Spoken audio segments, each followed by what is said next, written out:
ડભોઈ તાલુકાના બિસ્માર canal leakage થવાના કારણે ખેડૂતોને પરેશાની। ડભોઈ તાલુકાના સેગુવાડાથી મઢેલી જતી નર્મદા કેનાલમાં ઠેર ઠેર ગાબડા। કેનાલમાં ગાબડા પડ્યા હોય પાણી લીકેજ થઈ ખેતરોમાં ફરી વળે છે। સેગુવાડા, કુંવારપુરા, મલ્હારપુરા સહિત 6 જેટલા ગામોમાંથી નર્મદા નિગમની માયનોર કેનાલ થાય છે પસાર। બિસ્માર કેનાલના કારણે ખેતરોમાં પાણી ફરી વળતા હોય છે। ખેડૂતોના પાકને મોટા પાયે નુકસાની વેઠવાનું નોબત આવી છે। ચોમાસા બાદ કેનાલ રિપેરિંગ કામ માટે ફળવાતા સરકારી નાણાંનો ઉપયોગ નહીં થતો હોવાનો ખેડૂતોનો આક્ષેપ। તંત્રની બેદરકારીના પરિણામે આશીર્વાદ સમાન કેનાલ હાલ તો અભિશ્રાપ રૂપ સાબિત થઈ રહી છે।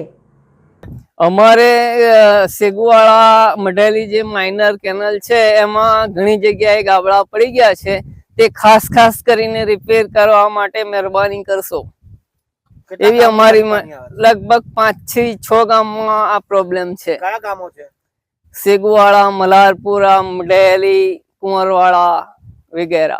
તો કેનાલમાં શું થયું છે? કેનાલમાં ઠેર ઠેર ગાબડા પડી ગયા છે અને જેની લીધે ઘણું નુકસાન થાય છે। પાણી છોડે છે તો વ્યવસ્થિત કોઈ પાકને લેવાતું નથી। જ્યાં ત્યાં વેડફાઈ જાય છે પાણી। એ જો ગાબડા રિપેર થઈ જાય તો અમારા ખેડૂતોને બહુ સહાય મળે। ડાંગર, ઘઉં, કપાસ બધું જે છે પાક તેને ઘણું નુકસાન થયેલું છે તો તે રિકવર થઈ જાય। કેટલું પાણી ખેતરોમાં આવે છે? લગભગ પાણી તો એમ 1, 2, 1.5 ફૂટ સુધી ભરાઈ જાય છે। આડેધડ પાણી આવે છે તો પાકને શું થયું? પાક ડૂબી જાય છે જેના કારણે ઘણું નુકસાન થાય છે।